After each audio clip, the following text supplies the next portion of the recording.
Subscribe Muhammad Amjad Nadwi, Indian Islamic scholar.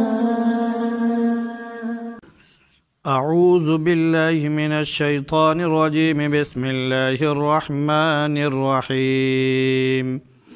أذلك خير نزلا أم شجرة الزقوم إنا جعلناها فتنة للظالمين إنها شجرة تخرج في أصل الجحيم طلعها كأنه رؤوس الشياطين فإنهم لآكلون منها فمالئون منها البطون ثم إن لهم عليها لشوبا من حميم ثم إن مرجعهم لإلى الجحيم إنهم ألفوا آباءهم ضالين فهم على آثارهم يهرعون ولقد ضل قبلهم أكثر الأولين ولقد أرسلنا فيهم منذرين فانظر كيف كان عاقبة المنذرين إلا عباد الله المخلصين.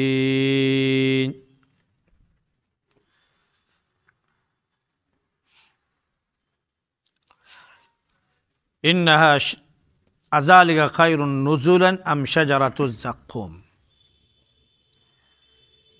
کیا مہمانی کے طور پر یہ بہتر ہے یا زقوم کا درخت؟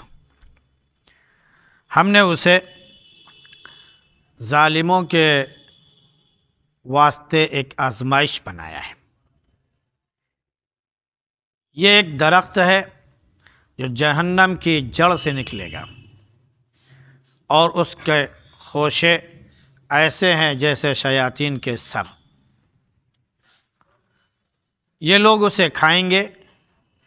پھر اس سے اپنا پیٹ بھریں گے، پھر ان کے لیے اس پر کھولتے ہوئے جلتے ہوئے پانی کی ملاوٹ ہوگی، پھر انہیں لوٹا کر جہنم کی طرف لایا جائے گا، کیونکہ انہوں نے اپنے آباء و اجداد کو گمراہ پایا تو انہیں کے نقش قدم پر یہ تیزی سے بڑھتے چلے گئے. ان سے پہلے کے زیادہ تر لوگ گمراہ ہوئے. ہم نے ان میں انبیاء بھیجے، یعنی ڈرانے والے بھیجے، پھر دیکھو جن کو ڈرایا گیا ان کا کیا انجام ہوا، سوائے اللہ کے ان بندوں کے جو مخلص ہیں.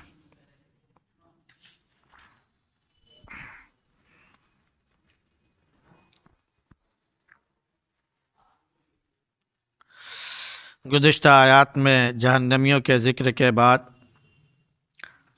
جنتیوں کا ذکر ہوا تھا کہ ان کے وہ ہمیشہ ہمیش کے نعمتوں کے باغات یعنی جنت میں ہوں گے، تختوں پر آمنے سامنے بیٹھے ہوں گے،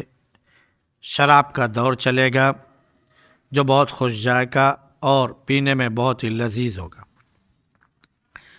جس سے نہ سر چکرائے گا نہ دماغ میں کوئی فطور پیدا ہوگا. ان کے پاس ان کی نگاہ نیچے رکھنے والی بڑی بڑی آنکھوں والی حوریں ہوں گی جن کی مثال شتر مرغ کے انڈے سے دی گئی ہے، یعنی آنکھوں کی مثال. پھر یہ آپس میں جنتی ایک دوسرے سے سوال کریں گے اور سوال یہ ہوگا جہنمیوں کے بارے میں اور کافروں کے بارے میں. تو ایک کہے گا کہ میرا ایک دوست تھا، وہ ہم سے کہتا تھا کہ کیا تم کو بھی قیامت پر یقین ہے؟ جب ہم مر جائیں گے، مٹی ہو جائیں گے، ہڈی بن جائیں گے، تو کیا ہم کو اب دوبارہ بدلہ دیا جائے گا اس کا کچھ؟ کیا تم دیکھنا چاہتے ہو؟ ایک جنتی پوچھے گا. تو پھر وہ اس کو دیکھیں گے تو اس کو جہنم کے بیچوں بیچ پائیں گے، تو کہیں گے کہ خدا کی قسم تیری وجہ سے تو ہم بھی ہلاک ہونے والے تھے، بس اللہ کا فضل ہو گیا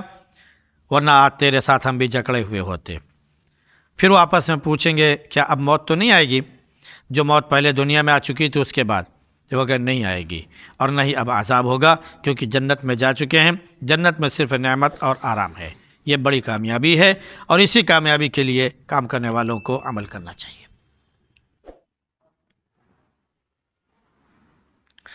اب یہ جنتیوں کے ذکر کے بعد کافر اور مشرک جو جہنم میں جائیں گے ان کا ذکر کیا جا رہا ہے اور ان کے کھانے کا ذکر کیا جا رہا ہے۔ جہنم میں ان کو جو کچھ ملے گا کھانے کے لیے وہ زقوم کا ایک درخت ہے، اس کا پھل، یوں کہہ لیجیے کہ زقوم کا پھل ان کو کھانے کے لیے ملے گا۔ جنتیوں کے لیے تو سب کو دے دیا گیا، ہر قسم کے میوے ہوں گے، جو غذا وہ چاہیں گے وہ ان کو ملے گی، یعنی جس چیز کی خواہش کریں گے وہ ان کو وہاں پر چیز ملے گی۔ اور جہنمیوں کا معاملہ یہ ہے کہ جو جہنمیوں کا جسم جلے گا تو اس سے جو پیپ اور خون یا اس طرح کی چیزیں بہہ کر جو نیچے پہنچیں گی تو تلچھٹ جو ہوتا ہے وہ گویا کہ پانی کے طور پر پینے کے لیے ملے گا، جو بہت کھولتا ہوا ہوگا، اور کھانے کے لیے ایک درخت ہے جس کا نام زقوم ہے۔ بعض مفسرین یہ کہتے ہیں کہ زقوم دنیا میں کوئی درخت نہیں ہے، بس یہ جہنم کا ہی درخت ہے جو آخرت سے تعلق رکھتا ہے، وہیں یہ اگے گا جہنم کے اندر۔ اور جہنم میں بھی کہاں؟ جہنم کی جو بالکل طے ہوگی، بالکل آخری انتہا ہوگی، جڑ جس کو کہتے ہیں، وہاں وہ اگے گا، اور پھر اس کی شاخیں جو ہے جہنم کے چاروں طرف پھیل جائیں گی، اس میں وہ پھل لگا ہوا زقوم، اسے وہ کھائیں گے۔ اللہ رب العزت نے اس کی جو تشبیہ پیش کی ہے، مثال جو پیش کی ہے کہ یہ پھل کیسا ہوگا، فرمایا کأنہ رؤوس الشیاطین، ایسے جیسے شیاطین کے سر۔ شیطان لفظ آتے ہی جسم پر ایک کپ کپی طاری ہوتی ہے، چہرے پر ایک کہہ لیجیے کہ ایک قسم کا برا اثر ظاہر ہوتا ہے، اور لگتا ہے کہ شیطان کوئی بہت ہی قبیح شکل کا اور بری شکل کا ہے۔ حدیث شریف میں آتا ہے کہ سورج جو ہے جب یہ طلوع ہوتا ہے تو شیطان کے دونوں سینگوں کے درمیان طلوع ہوتا ہے، تو اس سے ایک بات کا اندازہ ہوا کہ یہ پھل بھی اگر شیاطین کے سر کی طرح ہے تو اس کا مطلب یہ ہے کہ اس پھل کے اوپر بھی کانٹے ہوں گے، جیسے اس کے سینگ ہے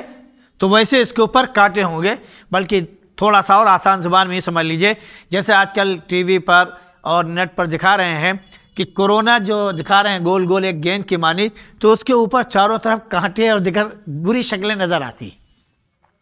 تو ایسی شکل کا وہ پھل ہوگا جو نہایت بد مزہ، نہایت کڑوا، تلخ، کہ کھانے والا اسے اگر کھائے تو اپنا منہ بنانے لگے، یعنی کھا بھی نہیں پائے گا اور کھائے بغیر چارہ نہیں ہے، کھا بھی نہیں سکتا اور کھائے بغیر چارہ بھی نہیں ہے۔ یہ وہ درخت ہوگا جس کا پھل یہ کھائیں گے، اور پیٹ بھر کے ان کو کھانا ہے، کیونکہ جب ان کو بھوک لگے گی اور یہ بےتاب ہوں گے، کھانا مانگیں گے تو وہ دیا جائے گا۔ تو جب آدمی بہت زیادہ بھوکا ہوتا ہے تو پھر وہ یہ نہیں دیکھتا کہ سامنے کیا، بس اجلے کے منہ میں بھکا بک ڈالنا شروع کرتا ہے۔ جیسے جانوروں کو دیکھیے، جب وہ بھوکے ہوں ان کو چارہ مل جائے تو اتنی تیز ان کا منہ چلنا شروع ہوتا ہے جس کی کوئی حد نہیں، ایسے ہی جہنمیوں کا منہ چلے گا، لیکن کانٹے دار ہوگا، بدبودار ہوگا، بد مزہ ہوگا، اسے رکھتے کے ساتھ ہی ہر طرح کی تکلیف کا احساس ہو جائے گا، لیکن مرتا نہ کرتا کیا، کھانا پڑے گا، اس سے کھا کر وہ پیٹ بھریں گے، پھر چیخیں گے کہ ہم کو پانی دے دیا جائے، یہ بہت کڑوا ہے، بہت تلخ ہے، بہت بد مزہ ہے، ایسا ہے ویسا ہے، ذرا پانی لایا جائے۔ تو پانی جو ہے گویا اب اس کھانے میں پانی ملایا جا رہا ہے، یعنی ان کو کھولتا ہوا پانی دیا جائے گا۔ جب یہ پانی پئیں گے تو اتنا کھولتا ہوا پانی ہوگا کہ ان کے اوپر سے یہ سب جلتا ہوا، اتڑیاں جلتی ہوئی پانی جو ہے نکلے گا اور نیچے سے نکل جائے گا، پخانے کے راستے سے وہ پانی نکل جائے گا، اتڑیاں جو ہے وہ گلتی ہوئی سب نکل جائیں گی، پھر ان کی اتڑیاں صحیح ہوں گی، پھر ان کو سزا ملے گی وغیرہ وغیرہ۔ تو بہرحال یہ ایک بہت کڑوا درخت ہے جو جہنم میں اگے گا۔ ابو جہل جو ہے وہ اللہ کے نبی صلی اللہ علیہ وسلم کا مذاق اڑایا کرتا تھا، کہتا تھا محمد جس سے تم کو ڈراتے ہیں کہ زقوم کے درخت جہنم میں کھانا پڑے گا، اور تم کو ہم بتائیں کہ زقوم کیسے کہتے ہیں۔ اس نے اپنی کنیز اور باندی سے کہا کہ جاؤ زقوم کا کھانا لے آؤ اور ہمارے لیے سفر کا سامان باندھو، یعنی سفر کے سامان میں زقوم کا کھانا باندھو۔ تو اس میں اس کی باندھی نے کھجور اور مکھن باندھ کے دیا۔ تو اس نے لوگوں کو بلایا کہ دیکھو یہ ہے زقوم، یہ کھجور اور مکھن، یہ ہے زقوم جس سے محمد تم کو ڈراتے ہیں۔ تو اللہ رب العزت نے اس کی تعریف فرمائی، اس کے بارے میں بیان کیا کہ زقوم کیا ہے۔ وہ جہنم کے اصل جڑ میں جو ہے وہ اگنے والا ایک درخت ہے،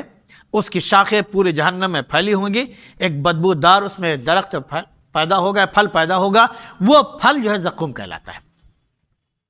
اور نہایت کڑوا، بدمزہ اور بدبودار ہوگا وغیرہ وغیرہ۔ تو یہ اللہ رب العزت نے اس کے بارے میں بیان فرمایا۔ بعض مفسرین کہتے ہیں کہ دنیا میں بھی وہ درخت غالباً پایا جاتا ہے، اس کو ہو سکتا ہے ہمارے یہاں بعض مفسرین نے لکھا ہے اردو دانے کہ اس کو جو ہے سینڈ یا پھر تھوہر، یہ جو پھل ہوتا ہے کوئی جو بہت بدبودار ہوتا ہے، اس کا ہوتا ہے۔ البتہ دیہات میں چھوٹے چھوٹے جب ہم لوگ تھے تو جنگل کی طرف جب نکل جاتے تھے تو ایک درخت اگتا تھا، اس کے صرف پتے ہی پتے ہوتے تھے، بس نیچے سے جڑ اگی، اس کے بعد اس کی پتیاں جو ہے اتنی موٹی، اتنی لمبی لمبی پھیل جاتی تھی، اور وہ پھیلنے کے بعد اس میں چاروں طرف سے کانٹے ہوتے تھے۔ اس میں ایک پیلے قسم کا ایک پھل پیدا ہوتا تھا، گول گول، جیسے ایک گلاس کی جو گولیاں ہوتی ہیں کنچے، جس کو جب بچپن میں بچے کھیلتے ہیں، اسی طرح کے اتنے بڑی بڑی اس میں وہ گولیاں ٹائپ کی ایک چیز نکلتی تھی، ایک پھل ہوتا تھا، ہم لوگ اس سے کھیلا کرتے، ہم لوگ دیہات میں اس کو بھٹکلیا کہتے تھے، بھٹکولیا، تو اسے کھیلا کرتے تھے۔ وہ بہت بدمزہ، بہت کڑوا ہوتا ہے، اور یہاں تک کہ پھل کے اوپر بھی ایک اعتبار سے اس پر کانٹا ہوتا ہے، اور پتیوں پر تو ہوتا ہی ہے کہ اگر آپ کا پیر پڑ جائے تو کانٹے چپ جائیں گے۔ ہو سکتا ہے کوئی درخت ہو جو دنیا میں اس سے مشابہت رکھتا ہو، اللہ نے پیدا کر دیا ہو، لیکن بہرحال یہ جہنم کا ایک درخت ہے جس میں یہ زقوم پھل پیدا ہوگا اور شیطان کے سر کی طرح ہوگا۔ اس کو یہ کھائیں گے اور پیٹ بھریں گے، پھر اس کے بعد پانی مانگیں گے تو کھولتا ہوا پانی دیا جائے گا، یہ پئیں گے تو اتڑیے تک ان کے گل جائیں گے اور یہ پانی باہر آ جائے گا، پھر ان کو جہنم میں لوٹا دیا جائے گا،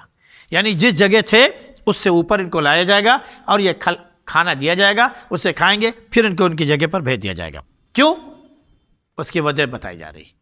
سبب بتایا جا رہا ہے۔ وجہ یہ ہے کہ انہوں نے اپنے آبا و اجداد کو، اپنے باپ داداؤں کو گمراہ پایا تو اس سے ہٹے نہیں، بلکہ انہی کے نقش قدم پر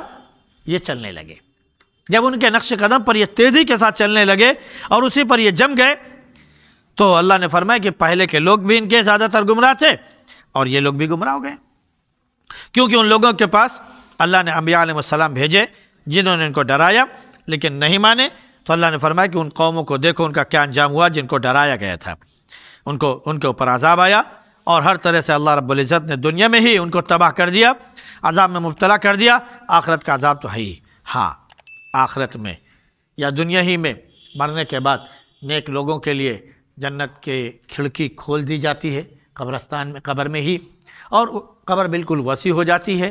اور جنت کی ٹھنڈی ٹھنڈی ہوا اس کو آتی رہتی ہے، اور جب قیامت میں اٹھیں گے تو یہ اللہ کے منتخب بندے ہیں، اللہ کے چنے ہوئے لوگ ہیں، یا مخلص بندے تھے جنہوں نے اللہ کی عبادت کی۔ اللہ رب العزت نے ان کا ذکر الگ کر دیا کہ ان کا جہنمیوں کے ساتھ کوئی تعلق نہیں، ان کا معاملہ بالکل الگ ہے، جن کا ذکر پہلے آیا کہ ہمیشہ ہمیشہ کی جنت میں ہوں گے، نعمتوں والی جنت میں ہوں گے، ہر طرح کی سہولتیں ہوں گی، تختوں پر یہ بیٹھے ہوئے ہیں، آپس میں گفتگو کر رہے ہوں گے، اور ایک دوسرے سے دنیا کے جو واقعات ان کے سامنے اچھے برے گزرے ان کا یہ ذکر آپس میں کر رہے ہوں گے، گویا کہ ان کے لیے وہاں پر ہر اعتبار سے بے فکری ہوگی۔ جہنمیوں کے لیے ہمیشہ ہمیشہ کے لیے عذاب ہوگا۔ اللہ ان سے ہماری حفاظت فرمائے اور جنتیوں میں شامل فرمائے۔ سبحان اللہ بحمدہ، سبحانک اللہم وبحمدک، ونشہد ان لا الہ الا انت نستغفرک ونتوب الیک۔